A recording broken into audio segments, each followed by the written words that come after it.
সেই যে আমাদের আজকে বরফ বান্ধা মানুষ এসে বাদলি মোড়ে আটটা নিচে মানুষ বাদলি মোড়ে বরফ বান্ধা মানুষ নাই এত তবে এক আধটা না সাতটা আটটা। এই যে আমি গরুর গোশ প্রেসারে দিছি দেখেছি, আলুর ভাজি, ডাউল, আর এই যে ভাত, আর সিমাই রানবো, ওই যে দুধ চিনি সিমাই রানবো। তো আমি রাইস কুকারে পাতিলে আকাই খড়ি দিই চুলাতে ভাত রান দিছি, এই জন্য দেখি বিশ্বাসই করছে না, হয় এটা রাইস কুকারে রান দিছ।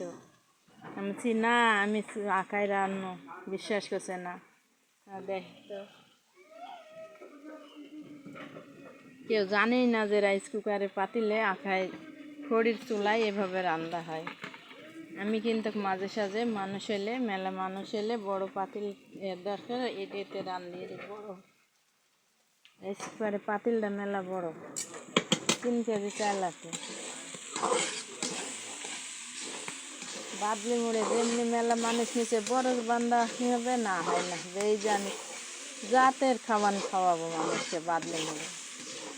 গরুর গোশ, আলু ভাজি, ডাউল, সিমাই।